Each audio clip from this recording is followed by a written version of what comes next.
Hola a todos, llegamos aquí al cuarto vídeo dedicado a la Guerra Civil Española y en concreto uno de los apartados también clave para entender lo ocurrido durante nuestra guerra civil tiene mucho que ver con la dimensión internacional, el contexto internacional y la manera en la que lo que está ocurriendo fuera de nuestro país influye y de qué manera, como vamos a ver, dentro de la guerra civil.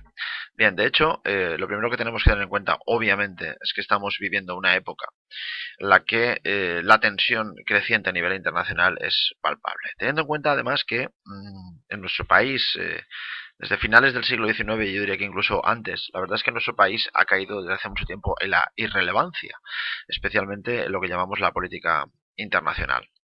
Y de hecho, tal como señalo aquí, podría decirse que hasta julio de 1966 España era un país que prácticamente no interesaba a casi nadie, no tenía trascendencia desde el punto de vista de las relaciones internacionales y solamente en el contexto de los años 30 y evidentemente por lo ocurrido en España a partir de 1966, obviamente con la guerra, diríamos que las potencias europeas van a fijarse en lo que va a ocurrir en nuestro país. Como os decía, es una época en la que se camina de manera inexorable hacia la guerra. Los grandes responsables, evidentemente, hacia esa tensión internacional tienen que ver con las potencias de carácter fascista o totalitarias. Y aquí os pongo dos ejemplos.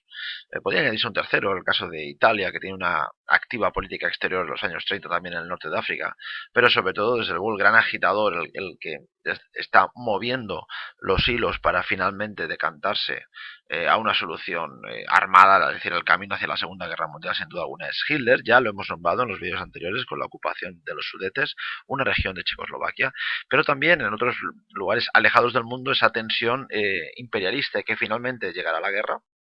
También los encontramos. De hecho, los japoneses, desde ya antes de 1969, habían entrado en China, la guerra chino-japonesa, etcétera, etcétera. Por lo tanto, estamos en una década de tensión evidente desde el punto de vista internacional y de triunfo de una serie de ideologías, como vamos a ver, que no permiten, por así decirlo, la convivencia de diferentes formas de ver la realidad de cada uno de estos países. Eso lo vamos a ver ahora enseguida, en nuestro caso, evidentemente, en la guerra civil.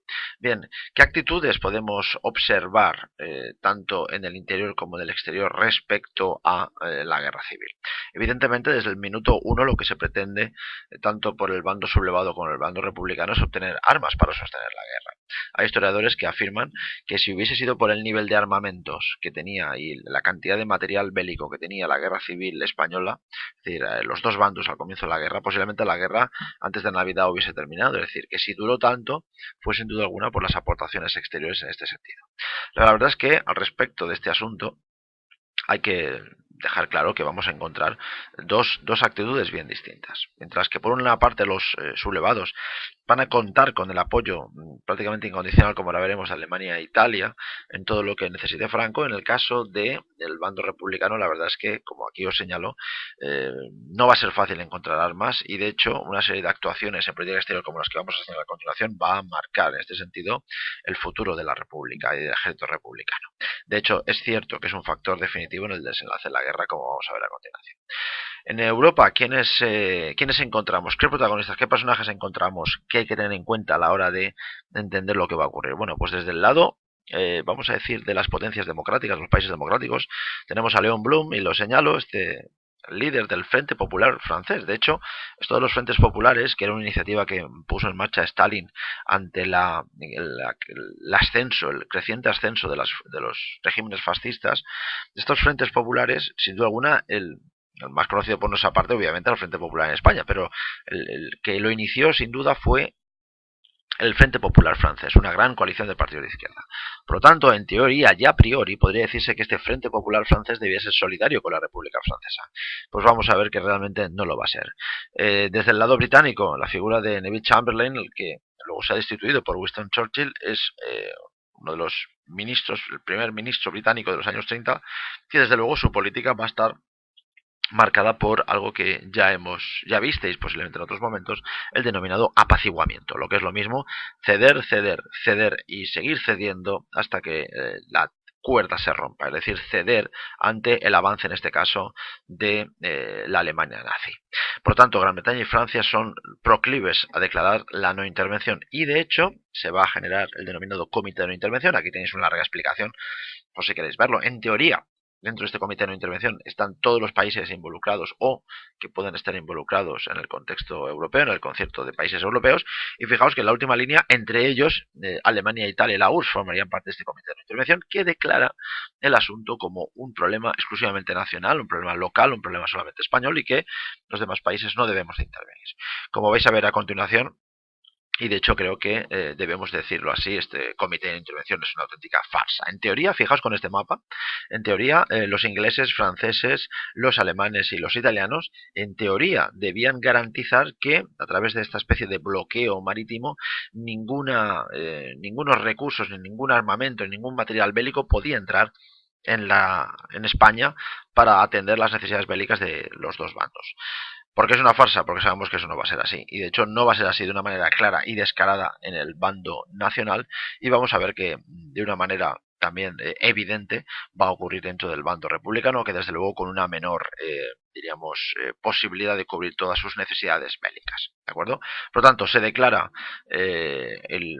en la guerra española como un problema fundamentalmente interno y a partir de ahí vamos a ver que este comité de no intervención no va a ser realmente justo, porque no lo va a ser precisamente porque uno de los contendientes, es decir, Franco y los suyos, va a recibir completamente toda la ayuda que necesite de Alemania y de Italia, además, como digo, descaradamente. La URSS tampoco ocultaba su aportación militar al gobierno republicano, que como vamos a ver con matices. Quiero que os quedéis con el párrafo que os pongo aquí. Por sus efectos más contraproducentes e injustos se dieron con el bando republicano, se impedía que un gobierno legítimo accediera a las armas que necesitaba para defenderse de la sublevación de parte de su ejército, causa última de la guerra civil. Ya si tenéis alguna duda me lo comentáis en clase, pero me gustaría poneros algún ejemplo, un ejemplo relativamente reciente. Y me estoy acordando en este caso de lo que ocurrió en Yugoslavia, la guerra Yugoslavia de principios de la década de los 90, hace ya pues casi 30 años. Estamos hablando de una situación en la que el país que reclamaba, en este caso de manera legítima, la necesidad de conseguir armas, al ponerse el bloqueo para impedir que esas armas entrasen, favorecía a aquellos que no tenían ningún problema, ningún escrúpulo para conseguir armas de una manera, vamos a decir, ilegal. En este sentido, por lo tanto, se está favoreciendo a uno de los dos bandos, se está perjudicando de una manera flagrante al otro. Y eso es lo que ocurrió precisamente con la España republicana. Es decir, Franco no tuvo ningún problema en conseguir armas, sino sin embargo, la República tuvo muchos problemas. Bien, esta es una imagen muy llamativa en donde aparece León Blum y el ministro de Asuntos Exteriores, Azcárate, el ministro de Asuntos Exteriores republicano, que tuvo que volverse de sus reuniones tanto con León Blum como con Neville Chamberlain, prácticamente con las manos vacías. Bien, este es otro de los documentos, el nota del gobierno español al Comité de Londres. La verdad es que leerlo nos llama mucho la atención hasta qué punto, sabiéndose de una manera clara y evidente la violación de los acuerdos o lo que significaba el Comité de no intervención, Pablo Azcárate se pregunta cómo es posible que el gobierno legítimo tenga tantos problemas para conseguir aquello que los sublevados, los que han actuado de manera ilegal contra un gobierno, puedan conseguirlo tan libremente. Bien, en el caso del bando republicano, la ayuda que va a recibir finalmente procede de la Unión Soviética. Ya lo hemos dicho, la URSS va a ser el gran valedor en este sentido, el suministrador de material bélico. Y la diferencia con lo que vamos a ver luego con Alemania y con Italia es que Stalin establece una serie de condiciones exigentes. De hecho, no es una ayuda, diríamos, a fondo perdido, sino más bien al contrario, una ayuda que tiene que ver con un pago por anticipado a través de las reservas del famoso oro del Banco de España, que acabaron en tierras soviéticas en octubre de 1936. Además, el apoyo soviético estuvo condicionado durante gran parte de la contienda por el contexto internacional y cuando a partir de 1969 Stalin llega a un acuerdo con Hitler, el famoso pacto de no agresión, ya está claro y ya se hacía prever, como ocurrió meses antes, que esa ayuda iba a ser cortada. Bien, la ayuda que va a recibir la República de tropas que verdaderamente van a venir aquí a España a luchar, en este caso del lado republicano, bajo diferentes banderas, bajo diferentes consignas, porque vamos a encontrar desde comunistas, socialistas, anarcosindicalistas, de origen muy diverso, incluso algunos alemanes que huyendo de la persecución nazi acaban luchando precisamente aquí en España, norteamericanos, la famosa Brigada Lincoln, etcétera, etcétera. Vamos a tener una nutrida representación de, como veis aquí, de voluntarios de en torno a unos 70 países que van a luchar como os digo, contra el fascismo, contra lo que consideran ellos la amenaza fascista reidentificada en la figura de Franco. Bien, las brigadas internacionales, el número total gira en torno a unos 35.000. Finalmente Negrín pidió ya en el año 38 que salieran. Recuerdo aquello de las tres condiciones que finalmente establecía Negrín respecto a una negociación de paz. Una de ellas era la salida de tropas extranjeras y por lo tanto él quiso actuar en consecuencia. Bien, por último, ¿qué es lo que vamos a encontrar en el bando sublevado? La ayuda que va a recibir Franco. La verdad es que el apoyo que va a recibir Franco, no solamente de Italia y de Alemania, va a ser una ayuda que en calidad continua y de presencia va a ser notabilísima. De hecho, en todas las situaciones en las que Franco se vio en apuros, la ayuda alemana siempre estuvo allí, alemana y también italiana, ¿de acuerdo? Y de hecho hay una serie de circunstancias, como ahora voy a comentar, que a lo largo de la guerra, si no hubiese sido por la ayuda alemana e italiana, posiblemente no hubiesen podido realizarse. De hecho, aquí ya os señalo una, los aviones de transporte. Os recuerdo que Franco se hace con el control de las tropas del norte de África, alrededor de unos 40.000 soldados, para trasladarlos a el territorio peninsular, necesitó de los aviones de transporte, aquellos aviones Junker, si os acordáis, veíamos en el primer vídeo. ¿De acuerdo? Así que, desde luego, la ayuda en este sentido va a ser muy notable. Lo vamos a encontrar, evidentemente, con esta imagen. La Legión Cóndor. He preferido poner esta imagen para que veáis hasta qué punto el régimen se encargó de reconocer públicamente la ayuda recibida por los alemanes, con desfiles en homenaje a la Legión Cóndor, etcétera, etcétera. Y de hecho, ya lo vimos en su momento con el famoso ataque o bombardeo a la ciudad de Guernica, que por cierto no fue el único, es decir, la participación de la aviación alemana también lo podemos encontrar en otros lugares, pero evidentemente no tan destacados como el caso de Guernica. Y respecto a los italianos, pues la verdad es que no solamente con el envío de tropas, el famoso cuerpo de tropas voluntarias, los 50.000 hombres, también la Armada italiana contribuyó con submarinos, por ejemplo, intentando obstaculizar la llegada de material a la República a través de vía marítima. Así que desde luego el aporte de las potencias fascistas fue muy notable y sobre todo, y no sé si lo he dicho y lo digo ahora, fundamentalmente porque además en algunos casos, bueno, en algunos casos la realidad es que las ayudas fueron a fondo perdido, algo así como